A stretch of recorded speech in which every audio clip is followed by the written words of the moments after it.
બીજીને પડવો જોઈએ।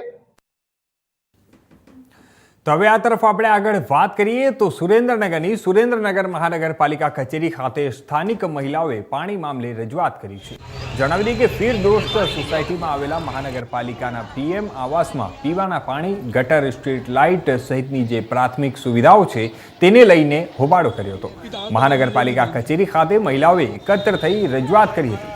જણાવી દઈએ કે મહિલાઓએ મહાનગરપાલિકા કચેરીએ નીચે બેસી વિરોધ પ્રદર્શન કર્યો હતો। આવાસના લોકો દ્વારા ઘરે ઘરે પૈસા ઉઘરાવી અને ₹1000 મહાનગરપાલિકા કચેરીએ જમા કર્યા હતા। તેમ છતાં પણ તેની કામગીરી ન થતી હોવાના આક્ષેપો કરવામાં આવ્યા છે। અનેક વખત રજૂઆત કરવા છતાં પણ તેઓને પ્રાથમિક સુવિધાઓ ન મળતા મહિલાઓમાં રોષ જોવા મળી રહ્યો છે અને જો તેઓની માંગ નહીં સંતોષાય તો આગામી સમયમાં ઉપગ્રહ આંદોલનની ચીમકી આપવામાં આવી છે। મહિલાઓએ હોબાળો કર્યા અને મહિલા પોલીસને બોલાવી મામલે થાળે પાડવાના પ્રયાસો મહાનગરપાલિકા દ્વારા કરવામાં આવ્યા હતા।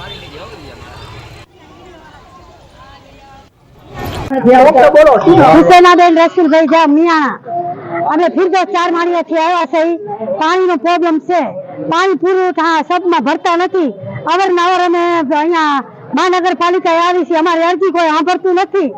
અમે એમ ધક્કા ખાઈને વયા જાય છે, અરજી લખી મૂકી દે છે સાઈડમાં ને કોઈ આવતું નથી। એમ કે તમે જાઓ, અમે હમણાં આવી છીએ।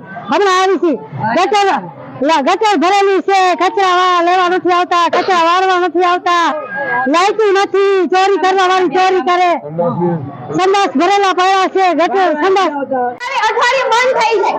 આપણે અમે 3 થી 4 વખત અરજી કરી ગયા છીએ। અમે અહીંયા અમે નાના છોકરા લઈને સ્કૂલનો ટાઈમ ખોટી થાય છે, ઘડી અમે કેવી રીતે આવી અહીંયા બીજા મારે ઓફિસ છે નગરપાલિકાની, એ લોકોએ કીધું હતું કે ₹1000 તમે ભરો તો અમે તમને ગટરની કુંડી સાફ કરી જશે। મારું નામ પરમાર નીરવ કિશોરભાઈ, જી બિલ્ડિંગ 26 નંબરનો બ્લોક છે।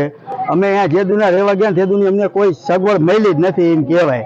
નથી પાણી આવતું, નથી લાઇટ ની, અહીંયા નથી કચરા લેવા આવતા અને કચરા વાળા વાળવા આવે તો કે અમારે એક સાઈડ વાળવાનું હોય, બીજી વખતે બીજા વારે વાળવાનું હોય। અહીંયા કોઈ જાતની અમને સુવિધા નથી। આવતા લઈ લીધા